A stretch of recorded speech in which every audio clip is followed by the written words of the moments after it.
Halo semuanya, di sini kami bertiga melakukan pembuatan video untuk memenuhi tugas rekayasa perangkat lunak untuk ujian tengah semester. Di sini judul dari tugas kami yaitu adalah analisa studi kasus. Mungkin untuk Kang Ibnu, materi yang akan disampaikan. Baik, terima kasih. Oke, yang analisa studi kasus yang akan kita bahas kali ini yaitu tentang sistem peminjaman buku di sebuah perpustakaan. Oke, kita coba baca terlebih dahulu mengenai deskripsinya. Yang pertama, ada pada saat pendaftaran, identitas anggota diserahkan ke petugas untuk dicatat jika belum terdaftar, lalu dibuatkan kartu anggota. Berikutnya, proses peminjaman diawali dengan menyerahkan kode buku pinjaman dan kartu anggota ke petugas administrasi perpustakaan. Setelah itu, petugas akan memeriksa buku yang dipinjam. Jika ada, buku pinjaman akan dicatat pada catatan peminjaman buku. Kemudian dibuatkan bukti peminjaman buku untuk peminjam. Kartu buku disimpan petugas dan buku beserta bukti peminjaman diterima peminjam. Sistem ini harus dapat menghasilkan laporan peminjaman untuk pimpinan dan daftar pengeluaran buku untuk bagian pengadaan. Buku-buku yang tersedia diperoleh dari bagian pengadaan. Berikutnya ada langkah-langkahnya, yaitu yang pertama ada identifikasi entitas-entitas, kemudian menetapkan kebutuhan pengguna atau menetapkan kebutuhan fungsional atau requirement-nya, kemudian data apa yang perlu disimpan, selanjutnya membuat diagram konteks yang mengacu kepada entitas dan kebutuhan fungsional. Yang terakhir ada membuat DFD level 0 atau DFD overview dan level 1 yang merupakan rincian dari DFD level 0 yang bersifat opsional mengacu pada entitas dan kebutuhan fungsional. Yang pertama ada identifikasi entitas-entitas. Entitas atau dinotasikan dengan E pada konteks sistem peminjaman buku di sebuah perpustakaan mengacu pada objek-objek utama yang terlibat dalam sistem, yang datanya perlu disimpan, diolah, dan saling berelasi.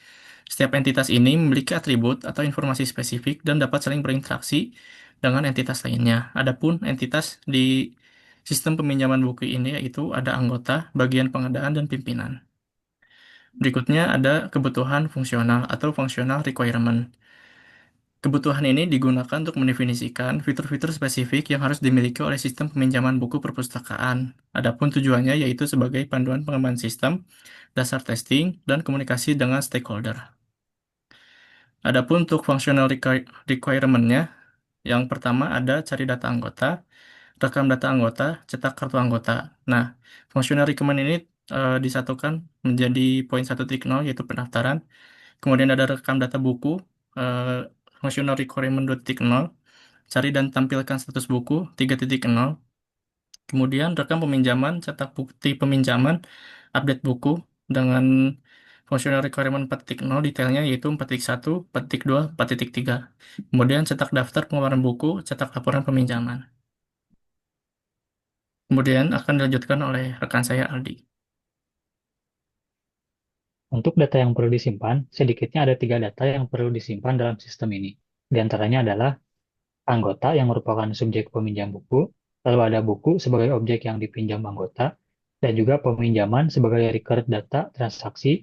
Buku A dipinjam oleh siapa-siapa saja, dan anggota A meminjam buku apa saja. Yang selanjutnya ada diagram konteks, merupakan diagram sederhana dalam sistem analis and design yang menggambarkan antara sistem yang akan dibangun dengan entitas eksternal. Diagram ini berfokus pada aliran data tanpa menampilkan detail proses internal.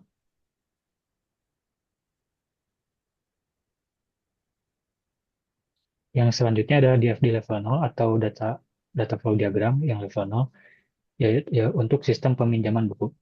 Diagram ini merupakan diagram data tingkat paling tinggi atau overview yang menggambarkan interaksi antara sistem dengan entitas eksternal serta proses utama di dalam sistem tanpa menampilkan detail internal. Ini biasa disebut juga sebagai diagram konteks.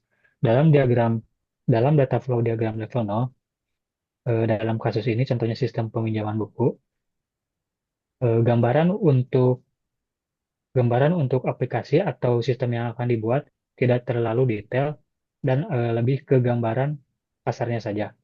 Dan gambaran-gambaran kasar di DFD level 0 ini akan didetailkan nanti di DFD level 1 untuk setiap anotasi angka pertamanya. Sebagai contohnya, ada 1.0 untuk pendaftaran, ada 2.0 untuk rekam data buku, dan lain-lainnya.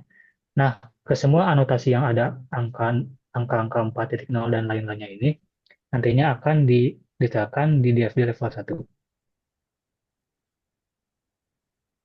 Yang selanjutnya ada DFD level 1, sistem peminjaman buku.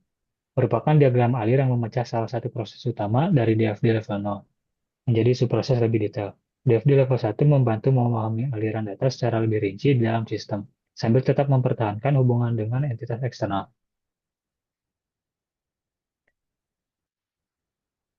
Seperti yang tadi saya sudah bilang, untuk DFD level 1 ini merupakan subproses yang lebih detail dari anotasi yang ada angkanya tadi di depan. Sebagai contoh, ini ada DFD level 1 untuk proses 1.0. Nah, di sini akan dijabarkan lebih detail untuk gambaran kasar yang tadi ada di DFD level 0. Ini juga sama untuk poin ke 4.0, lalu ada proses untuk 5.0-nya. Untuk materi yang selanjutnya disampaikan oleh Kang Fajri. Baik, selanjutnya saya akan membahas salah satunya adalah pemodelan data atau diagram IR atau entity relationship, di mana entity relationship diagram sendiri merupakan sebuah representasi visual dari eh, struktur-struktur data yang terdapat pada sebuah sistem, baik itu entitas, atribut, ataupun relasi antar entitas.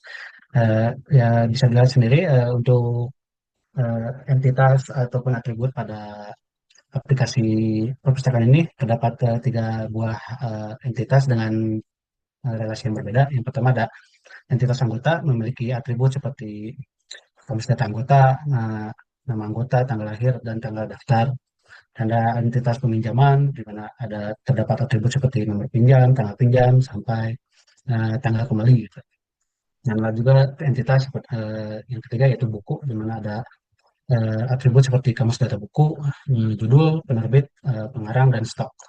Di mana terdapat relasi antar entitas ya. Yang pertama ada relasi one to many, di mana setiap anggota dapat melakukan sebanyak peminjaman. Dan ada juga relasi many to many, di mana sebanyak peminjaman terdiri dari banyak buku-buku seperti itu ya, untuk gambaran dari entity relationship diagram. Selanjutnya. Ada juga kamus data, tiap-tiap tadi ada dari entity relationship diagram, di mana kamus data sendiri merupakan sebuah dokumen ya, yang mendefinisikan struktur, nama, relasi, ataupun karakteristik data gitu dalam struktur informasi. Di mana kamus data ini berfungsi sebagai referensi untuk tim pengembang ya, ataupun analis, dan juga pengguna dalam memahami data secara konsisten. Dan di samping kanan terdapat contoh kamus data dari entity yang dibuat sebelumnya. Eh, Pertama ada data store, ada anggota, buku peminjaman memiliki kamus data sendiri, kamus data anggota, nomor anggota, tanggal lahir, tanggal daftar, seperti itu. Dan ada juga bagian aliran data, di mana ada kamus data ID anggota, di mana isinya itu ada nomor anggota, tanggal lahir, dan nomor identitas, seperti kartu anggota, di mana terdapat di dalamnya ada kamus data anggota, nomor anggota, tanggal lahir, tanggal daftar, dan masa berlaku. Dan selanjutnya, seperti di PowerPoint. Next, nah di sini ada keterangan lebih lanjut dari kamus data. Ya, yang pertama ada contoh ada kamus data anggota, di mana dari kamus data anggota ini eh, memiliki nilai 10 10 buah nilai, di mana isinya itu karakter gitu, alfanumerik. Dan nomor anggota sama juga, dia ada memiliki nilai sebanyak 25 digit atau karakter.